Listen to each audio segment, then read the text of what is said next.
Hello, and welcome to the fifth lesson in this series on an introduction to Stata.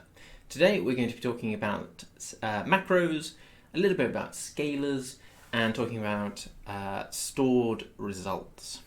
So, first up, 5.1, macros.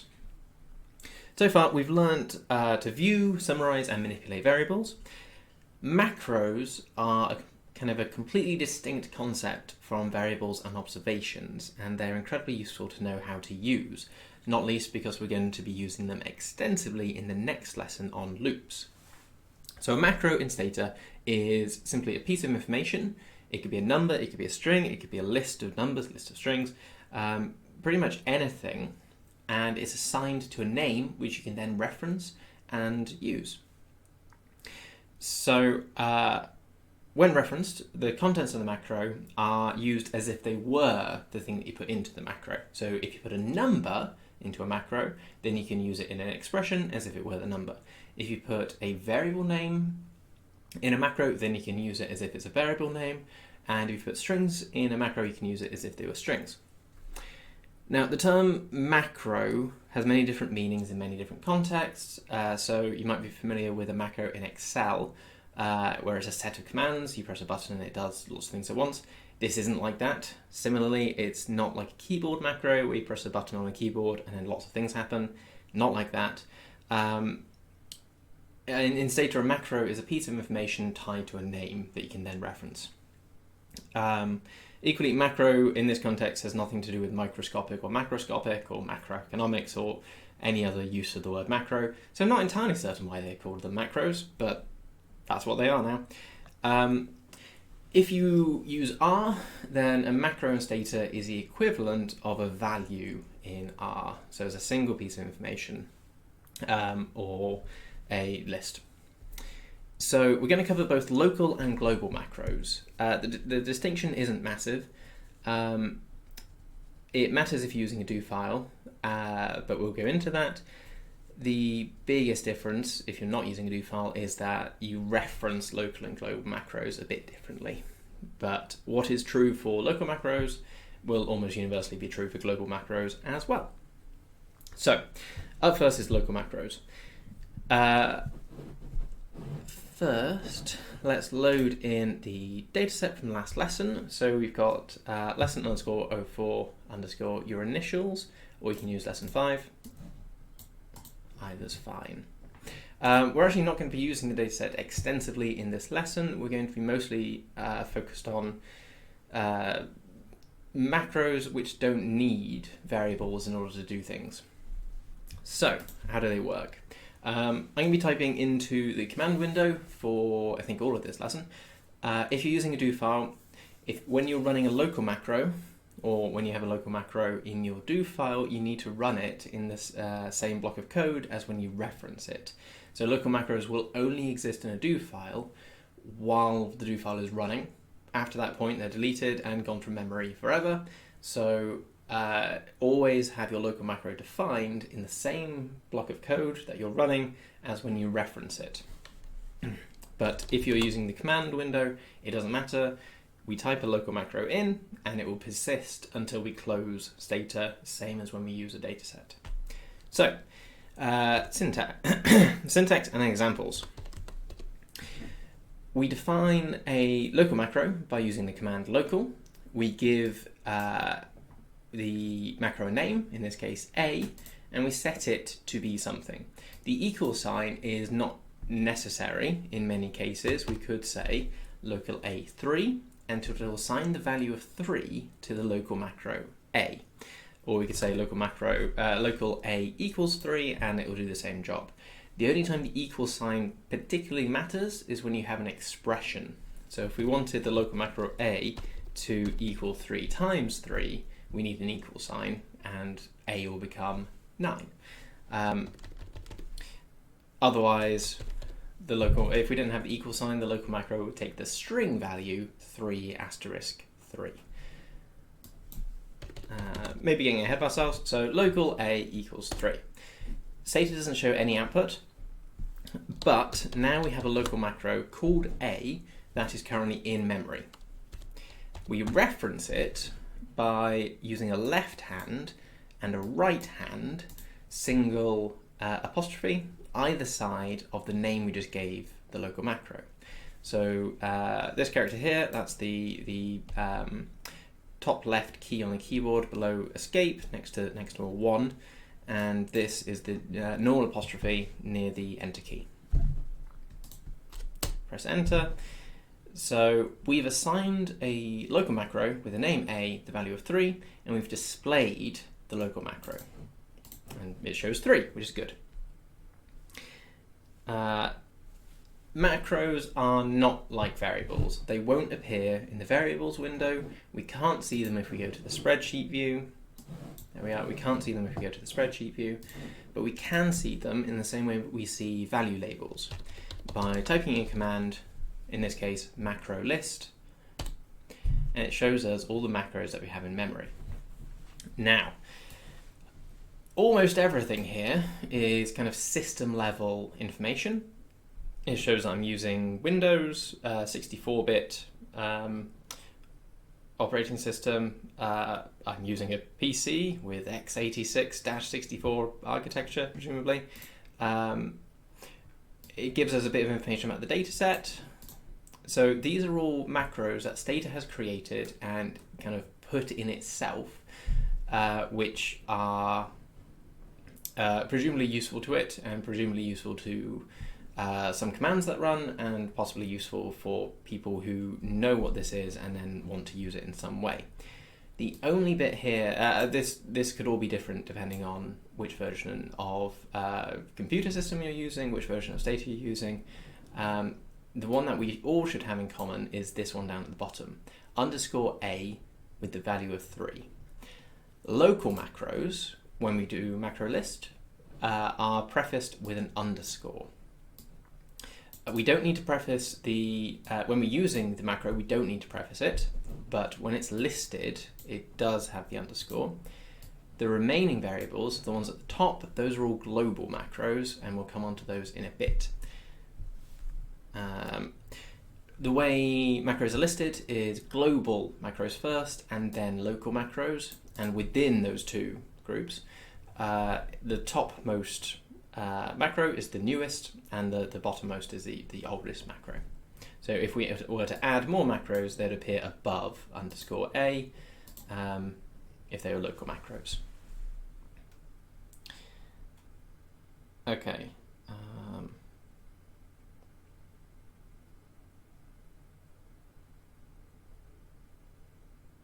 If you want to drop macros, it's the same as when we use labels. We use a special command, macro drop, and then we list the macros that we don't want anymore. If they're local macros, we need to use the underscore, same as it is in our macro list, but we can type that in, macro list again, and it's gone. Not going to spend very much time on this because there's very little reason to drop a macro. Stata doesn't require you to have any special commands or options to overwrite macros that already exist. So we can do local A equals 3 again, and then change our minds, local A equals 4. Stata's fine with that. Macro list, and A is changed to 4. You can overwrite macros whenever, at any time, without using a replace command, without using any special options. So we don't really need to drop them because they don't take up much memory, and it's not going to be a problem if we overwrite them. So dropping them is certainly not essential. So macros can be a vast number of things, pieces of information, and we're going to go through plenty of examples now. So kind of reaffirm, if we just want a single number, we can say a local and then macro name equal to some number, and then we can use that in any number of expressions that we want, as many times as we like. So as well as displaying the number, we could display the number times 10 and then plus 2. So this will be 5. Stata resolves the macro first before doing anything else. So it resolves number inside its quotation marks to be 5, and so it thinks 5 times 10 plus 2, 52. We can give Stata a list of numbers.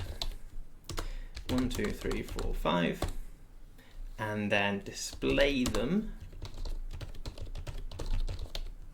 like so. 1, 2, 3, 4, 5. When we're using loops, this might be useful because we can specify any set of numbers here. It doesn't have to be in order. It could be any set of numbers, and then we can run through each of them in turn and do things with them. The same is true of variable names when we get to that, and strings. So we can have a list of numbers. We can also have expressions set to be equal to anything we like. So in this case, if we wanted 5 times 2 plus 10 from earlier, and then display the expression, and it resolves to 52.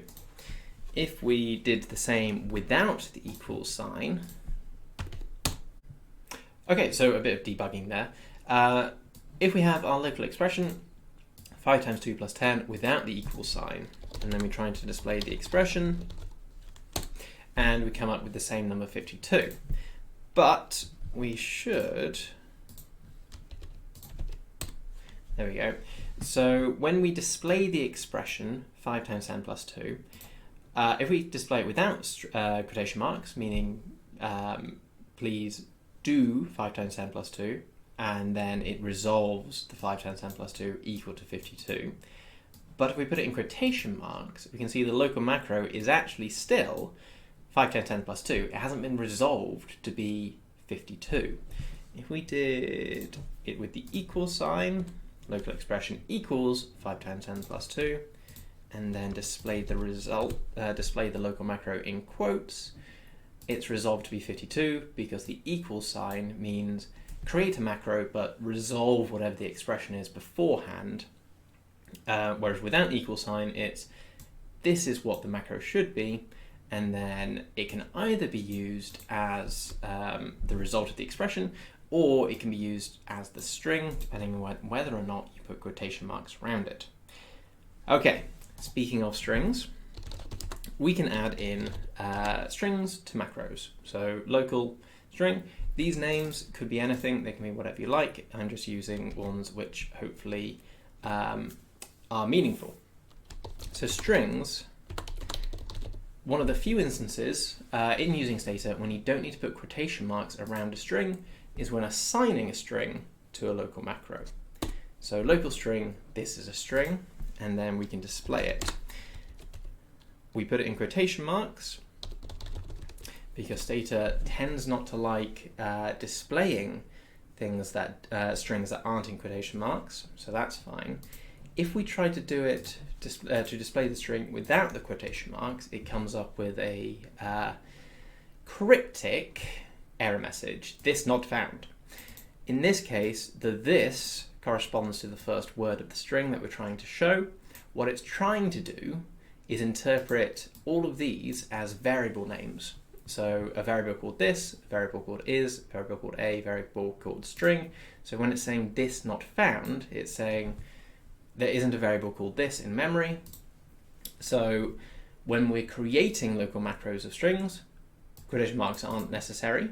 They can be used, and I would suggest that you would always use them because it makes it clear what you're doing. But when you're displaying or otherwise using local macros that have strings in them, you need the quotation marks or Stata's going to think it's a variable. There we go. Speaking of using variables, so I could have a local macro that's filled with a list of variables. This can be useful when we're doing lots of things just with one set of variables. So we might want to do things to ID, age, sex, BMI, and calories. And then when we summarize the local macro variables, we summarize every variable that's inside that local macro. So summarize the variables, summarize, it creates a summary for ID, age, sex, BMI, and calories as expected. Okay, so macros you can combine. So any expression that you use in Stata could feasibly include a macro, rather than a number or a variable, just depends what's in the macro. So as an example, we're just going to create a list of macros containing numbers. So local macro 1, macro underscore 1 is 5, macro underscore 2 is 10, macro underscore 3 is 2. These are just numbers, so the equal signs aren't necessary. I think it helps make it clearer about what the local macro, what the name and the contents of the macro are. It's not necessary. And then we can combine those. Macro 1, must make sure we spell these right. Macro 1 times macro 2 plus macro 3. And when we look at that, we think Stata is going to resolve this. So macro 1 is going to become 5, macro 2 is going to become 10, macro 3 is going to become 2. So this will resolve to be 5 times 10 plus 2. 5 times 10 plus 2 is 52. So local macro 4 is going to become the value 52. Press enter. Obviously it won't show anything yet, but when we display macro 4, it displays 52. Good. Final example of using local macros is you can, let's go in spreadsheet view, you can select any cell and assign its content to a local macro. So we can any particular cell of your choice, as long as we know the variable name and the observation number, we can kind of home in on this cell and assign its contents to a macro. We do that by, as before, local, our command, age1, just the name of the macro I would like. And then we have the variable name, and in square brackets, oh, I pressed enter then a bit soon. And then in square brackets, the observation number that we're looking for. So age, open square bracket 1, close square bracket is, I would like the value of the first observation of the age variable. We type it, we display age 1, and it shows us 78. If we were to list age in 1, we'd be doing the same job. We're just listing the value of age for the first observation, and it's 78, same as it is in the local macro, because we can say the same thing by giving Stata a variable name, and then in square brackets, the observation number that we want. This can definitely be useful for various things, so it's good to bear in mind. Macros also can't be used with if and in. So if we were trying to do the same thing, local age 2 equals age in 1, looks like it would be a perfectly valid command. Let's see if it works. And it does. Well, that's good. Yeah, clearly learning things still. So you can still do age in 1. So age bracket square brackets 1, same meaning as age in 1. Good. I don't think you can use it with if. Age 3 equals age if, and then let's just have a look at something. ID is equal to 1. That should be unique. Good. So you can't use if with local macros, but you can use in. But you can make it more condensed by using square brackets. Okay, let's move on to global macros. So if you're using this command window to input all the commands, there'll be very little difference between using a local macro and using a global macro. The differences are, instead of saying local first, we say global. And instead of using the single left and right apostrophes to reference the local macro, we use a $sign at the start of the variable, the global macro name. And apart from that, there'll be very little difference if you're using the command window. If you're using a do file, and I will just load up a do file, so local a equals 3. I'm avoiding using this because the, there there we go, it's more difficult to get the font right. Local A equals 3, display A. You'll notice in do files that local macros come up in blue, which is quite helpful for figuring out what you're trying to write. And we run everything as a block, works fine. If we run local A equals 3 first, and then display A, nothing happens because the local macro only exists while the do file is running. However, global macros persist. So we specify global A equals 3 separately to our display command, display A, and it still remembers that the global macro has been set. So local macros only while the do file is running. Global macros will persist until state is closed. And just to make sure, let's reset global A equals 5, display A, and it displays 5. Good. So global macros, you assign them in exactly the same way, apart from the command name is slightly different, and you reference them with a $sign rather than the apostrophes, but otherwise the global and local macros work exactly the same way.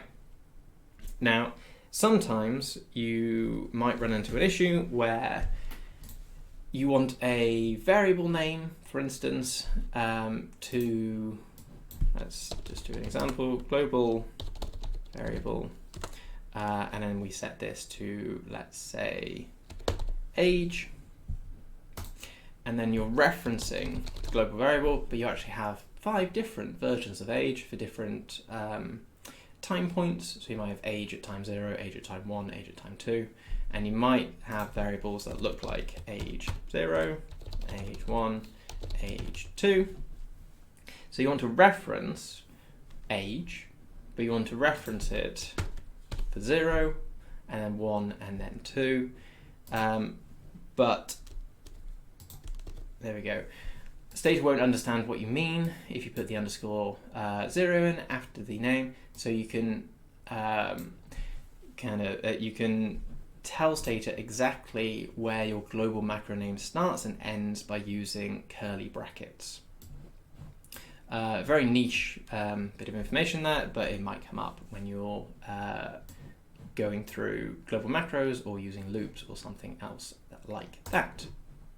Okay, let's get rid of the do file and continue on with 5.2, stored results. So when you issue commands in Stata, some of those commands store some information after it's finished running the command. So when you summarize a variable, all the information in that summary is available for use afterwards without you having to look at it. And the way we find out what information is available and how to reference it is to use usually one of 2 commands, return list or eReturn list. Return list is for commands where you're, for general commands, usually ones where you're summarizing something, listing something, tabbing something, whereas eReturn list shows information from estimation commands. I have a little bit about eReturn list at the end of this section, but I won't go into them much because we're not going to be using estimation commands in this course. That's a different course. So let's go back to return list and use summarize as an example. Let's summarize BMI, same as we've done a fair number of times before. 905 observations, mean of almost 27, standard deviation of 3.2. Good. Now if we type return list, we can see all the information that Stata has stored in its memory from that summarize command. So we can see Rn is equal to 905, R sum underscore W, 905 again. We have the mean corresponding to the mean, the variance, that's the standard deviation squared, and then the standard deviation, the minimum and the maximum values, as well as the sum, which is just the total combined summation of every BMI value in the dataset. So these are what are called R-class scalars. A scalar is like a macro, but generally these are created by programs that run rather than created by the users of Stata. I mean, we can create them if we wanted to, we just tend to use macros instead. But otherwise, they're very similar. So I'll be referring to these as R-class scalars. The reason they're called R-class is just because they have an R at the front. I think it corresponds to the return, because when we use eReturn, we have E-class scalars. So eReturn, E-class, return, R-class. The pertinent information is that we can use and display all of this information after a command has been run by just referencing exactly what's on the left-hand side. So the R-class scalar name, R brackets n, and it tells us 905. We can do this with any of them. Our sum is equal to 24,425.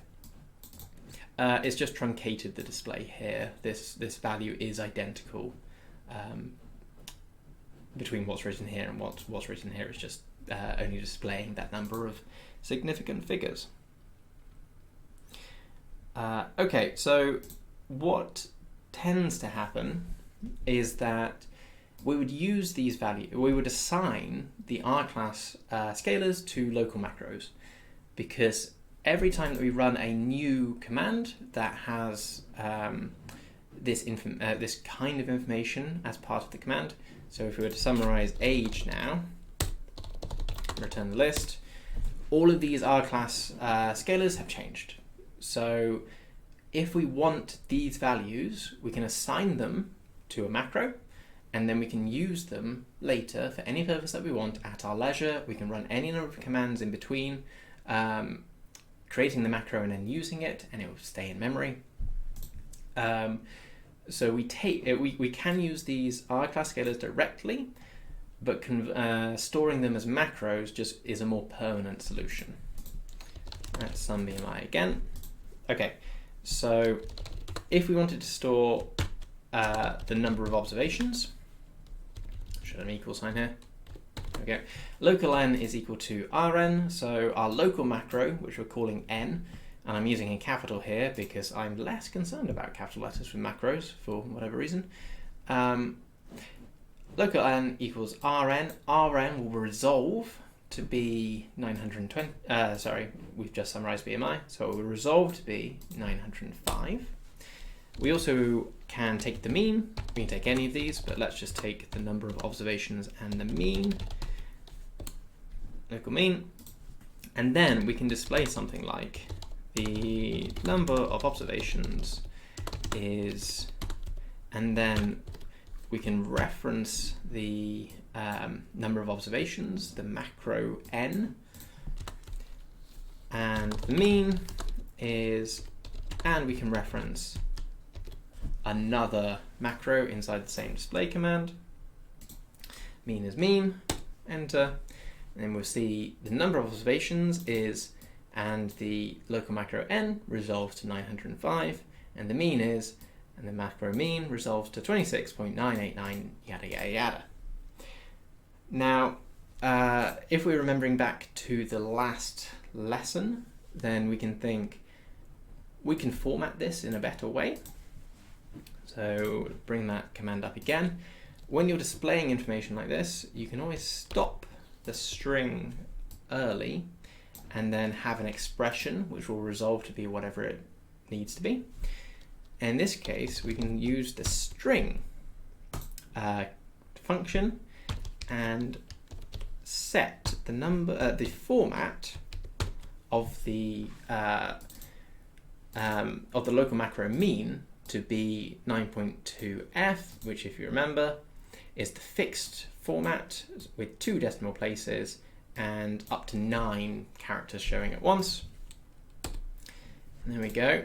Number of observations is 905. The mean is 26.99. Now, we could also have just changed the mean macro.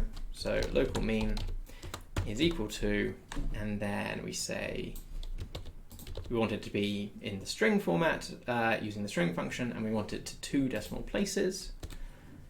And then when we say number of observations is n, mean is local macro mean, it will be formatted correctly. So in general, it's better to create the macro exactly how you want to use it rather than changing it, but it doesn't really matter. Okay, next thing we're going to do is we're going to normalize a variable. So normalization is a process where you take a continuous variable and you kind of reshape it. So the mean is 0 and the standard deviation is 1. Quick note for people who are unfamiliar with means and standard deviations. So the mean is the average of a variable. It's when you add up all of the values and divide by the number of values. Average can mean many things, but its most common interpretation is for the mean. The standard deviation is the spread of a variable. So often continuous variables are normally distributed, that is, they've got the bell-shaped curve. The standard deviation is a measure of how dispersed those values are around the central point. So the more dispersed the values are, the higher the standard deviation, and conversely, the tighter values are around a central point, the smaller the standard deviation. Normalization just forces the variable to have a mean of 0 and a standard deviation of 1. We do that by taking a variable, subtracting from all the values its mean, so that the mean becomes 0, whatever it was before, and then dividing that by the standard deviation, which will set the standard deviation to be 1. We can do this with local macros, and I'm going to use the quietly command here. It's kind of a pre-command actually. So quietly just means whatever command we type in following the word quietly, so commands as normal, the result won't get displayed to the results window. So we summarize a lot, but we don't necessarily want the output. We just want the mean and the standard deviation, and we're not going to have to type those in because we're using the R class scalars from the summarize command. So we don't actually need to see the summary at all. So we can quietly summarize BMI. We have a local macro for the mean, and we have a local macro for the standard deviation. And then we generate a new variable because we're going to normalize BMI. So generate BMI norm equals our values of BMI minus the local macro for mean that we just got from the summary, and then divided by the standard deviation. And because we're feeling fancy, we're going to add in the option after BMI so that when we create this new variable, it will be slotted in after BMI. There it is. 95 missing values generated, fine. Let's summarize BMI norm, and it comes up with 905 observations, fine, we had the same for BMI, but the mean is now not precisely 0, which is slightly irritating, but to within, so 9 decimal places are going to be 0, and then there's a 7. And the standard deviation is 1, so it's now normalized. And let's label the variable as well, because that's a good thing to do. Body mass index normalized. There we are. We'll come on to graphs in a couple of lessons, but just to show, this is a histogram of BMI, so you can see a kind of bubble-shaped curve for BMI, and you can see the mean is around 27 kilograms per meter squared. You can't see the standard deviation, but it's you can see from the summary that it is 3.2. If we were to do a histogram for BMI norm, the shape of the histogram is exactly the same, but the mean is now 0, give or take, and the standard deviation is 1, so the scaling along the x-axis, the scaling has changed, and we can see the standard deviation is now 1. So manipulating graphs, creating and manipulating graphs is going to come in a couple of lessons. Okay, using options can change the amount of information stored after a command's been run. So one good example is the detail option of summarize. Obviously the information you see is different when you run the command with detail, but what is stored in memory after the command is run has also changed. We have everything from the previous returned list for the normal summarize command, but we also have, we have skewness and kurtosis, but we also have P1, P5, P10. These are percentiles. So the 50th percentile is the median. P25 and P75, that's the interquartile range. So the 25th percentile and the 75th percentile, that's the interquartile range. And that's just another measure of the spread of a variable, or is used as a spread of a variable. Minimum and maximum values, I think we had those before. I think everything else we had before. But if you want the median, or the interquartile range, or any other or not any other percentile, but the ones listed here, then you can find them using summarize with detail, and then they'll be in the R class scalars. Okay, to help you kind of know what information is plucked out from each command and stored in Stata's memory, we can use help. At the bottom, the very bottom of every kind of Stata made command, which for the most part would be most of them, it will tell you which are the stored results. So these are what is stored in memory after the command has been run. And for tabulate, we have Rn, the number of observations, and Rr, the number of rows. This is specifically tab one way. Let's just have a quick look at tabulate two way. And you get a lot more with tab two way. So you get number of observations, number of rows, number of columns. You get a chi-squared test. So that's a statistical test for differences between whatever you're looking at. And the rest of it also looks, these are all the statistical tests for comparisons between the two variables that you're looking at. So those are the kind of more functional of the scalars, and these will be more of the estimation type scalars. But they're all still R class because tabulate is a general command, not an estimation command. But we know for a one-way tabulation, when we tabulate, we should get two pieces of stored information. Total number of people and total number of rows. We don't get the individual row frequencies. So we won't know from the stored information how many people are black hair, how many people are blonde, brown, grey, red. But we do know that there were 981 people and there were 5 rows. Okay, very quickly I'll go through eReturn list. It is slightly different. I've written in the course book that this is completely skippable. This might be useful if you're going on to do estimation work in Stata, so regressions and the like, but I'm not going to fully explain it, so it might seem confusing. But for completeness sake, I feel I should go through it. So if you want to do a regression, so how does BMI change as age increases? We use the general linear regression command regress, and it comes up with all this information.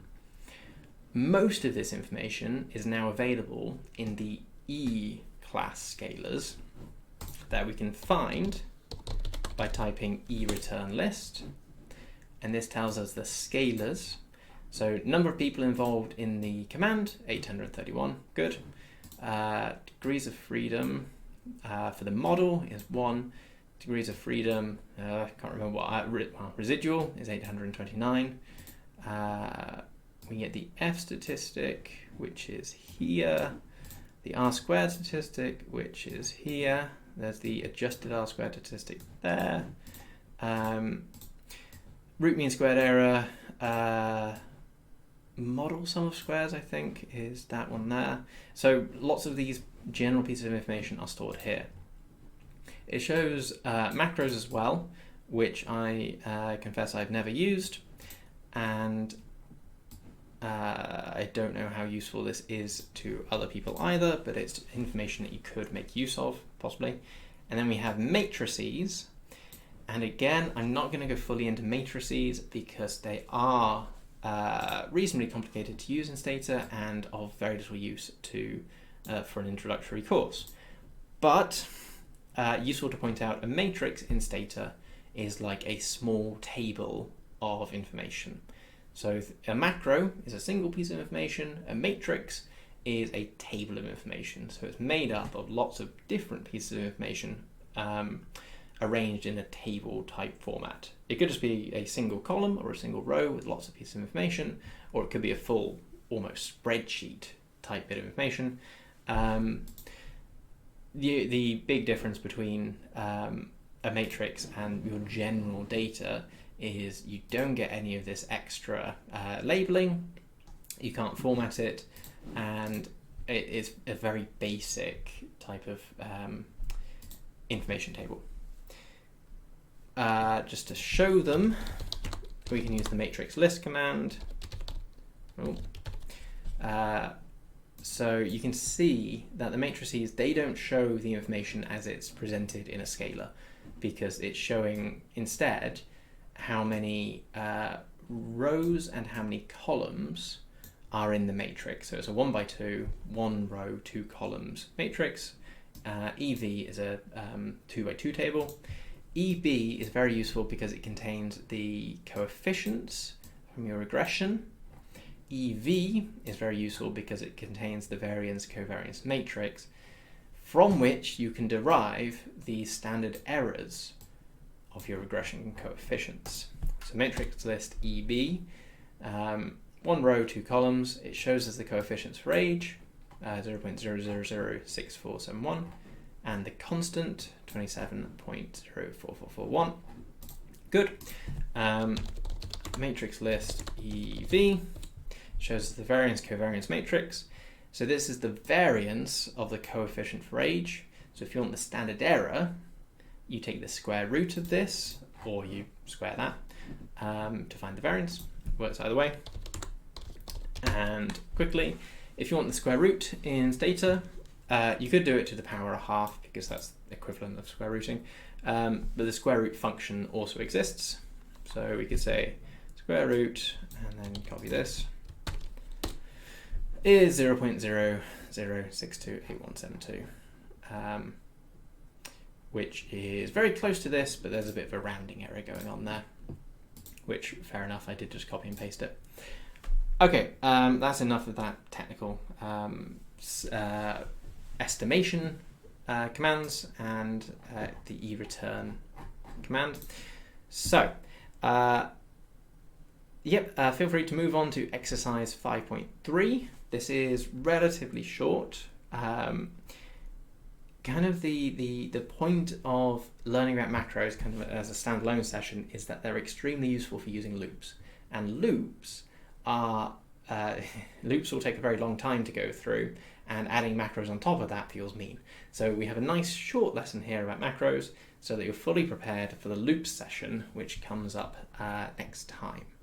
Okay, so good luck with exercise 5.3.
Hello and welcome back. I hope you enjoyed that exercise. So let's get right to it. Question 1, change the directory if necessary. Load in the exercise 04 initials dataset. That is lesson, that's not right. Exercise 04 with my initials. Let's load that in. I do want to do that. Okay, we're in. I haven't changed the directory, so I'll do that as well. Change directory. There we are. Directory saved. Good. Question 2. Assign the number 12 to a local macro called number. So local macro, want it to be called number. So local number is equal to 12. Then display the macro multiplied by 8. Okay, so display number times 8. No need for quotation mark because we don't have strings in any of this. Then reassign the macro number as number squared.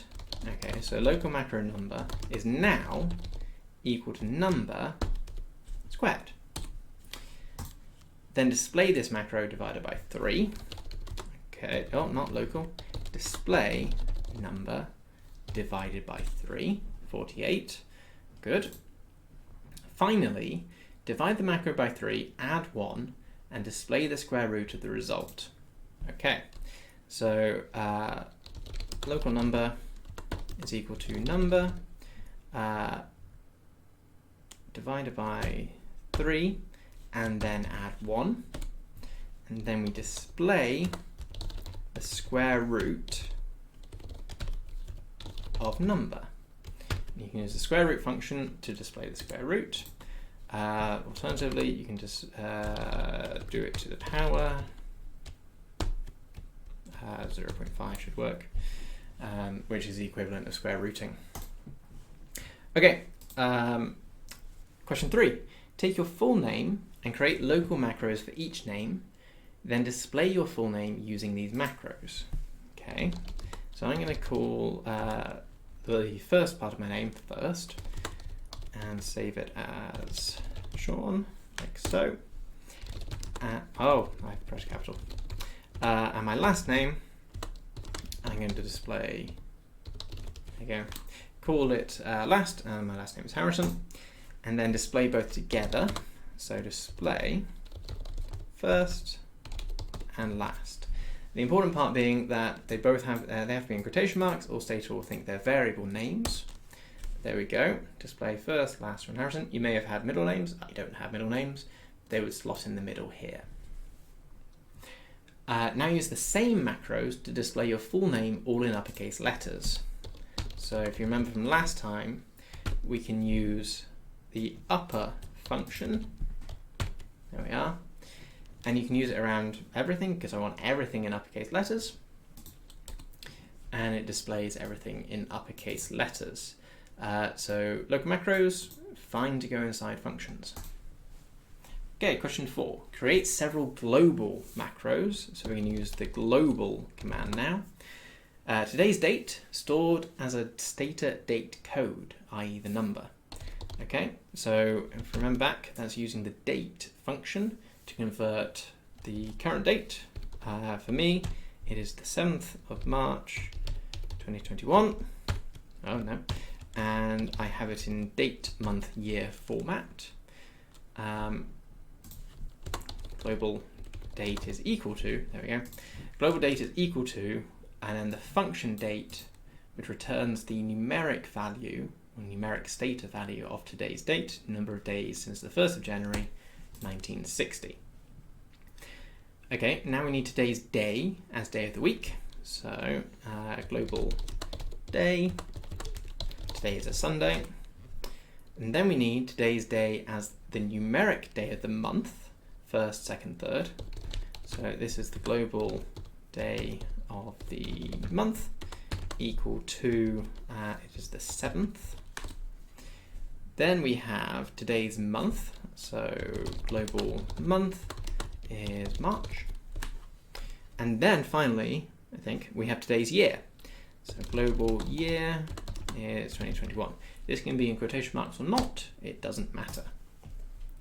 Then use the 4 global macros to display the following message appropriate for today's date. Day is, and then here's the first substitution. So Sunday, that's my global macro, not local macro. Day. The 7th of March, so that's the day of the month of the month. And then the year, which in Stata code is, and here we have the date. There we are. Very much need a command there. So display today is, and then this this global macro day, Sunday, the day month, 7th of month, March, comma, 2021, which in Stata code is, and then we have the date here, which should resolve to be the numeric date, which is 22,346. Good. Okay, question 5. Create local macros for height, weight, and BMI in the second observation, and set the macro for BMI to 1 decimal place.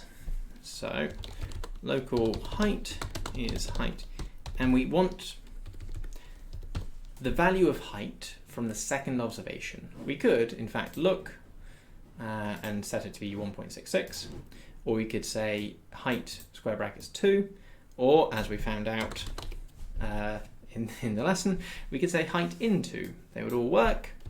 My preferred solution is to say height and then 2 in square brackets, and do the same thing for weight, like so. And finally for BMI, but set BMI to 1 decimal place. So BMI is equal to BMI2, okay, but actually we want this to 1 decimal place, so we're going to put it as a string and use the percent 9.2f to 1 decimal place, 9.1f, to say we want BMI in the second observation, but we want it to 1 decimal place.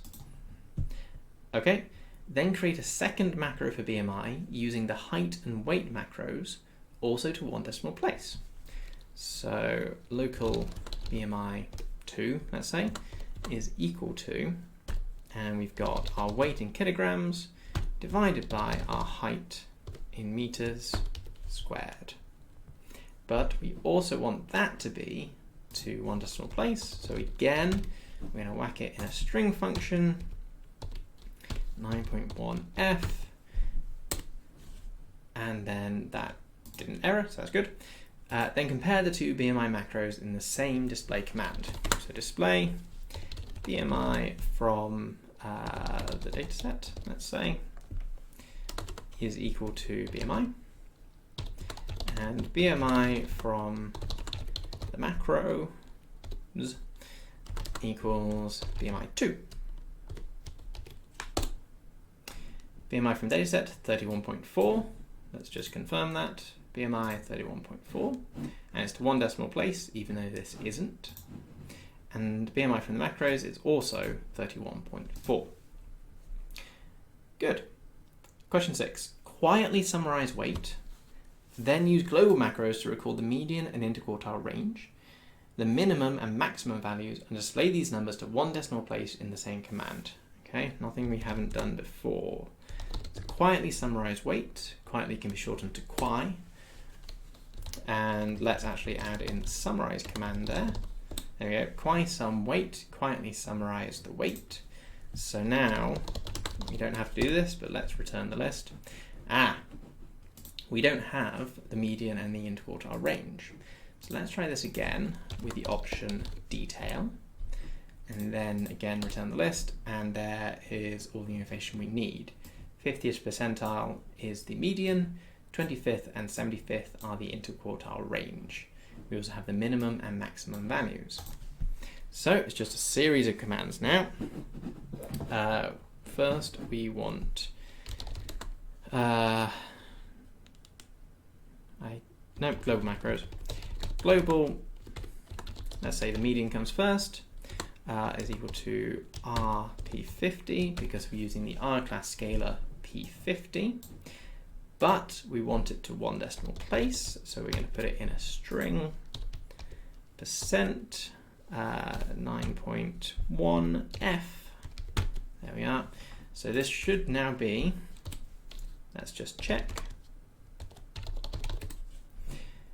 the median, and we have it to 1 decimal place, but the 1 decimal place is it's 76.0, and when we're displaying it just in the general results window, it doesn't display the 0.0. If we were to display, we could display it with the sole decimal place by giving it a format command as well. Display percent 9.1f median.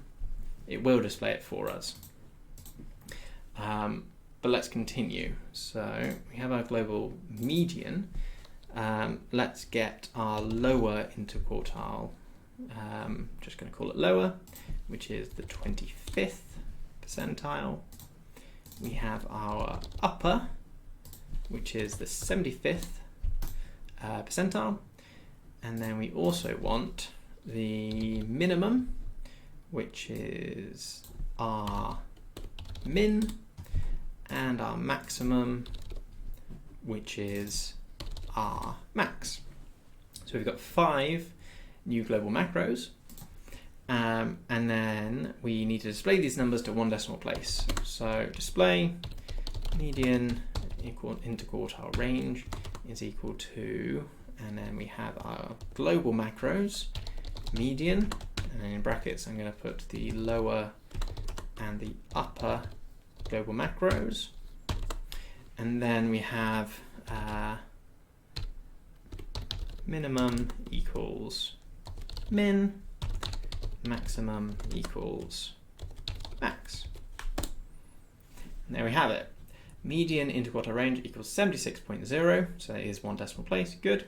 68.5 to 84.2, minimum 42.6, maximum 134.9.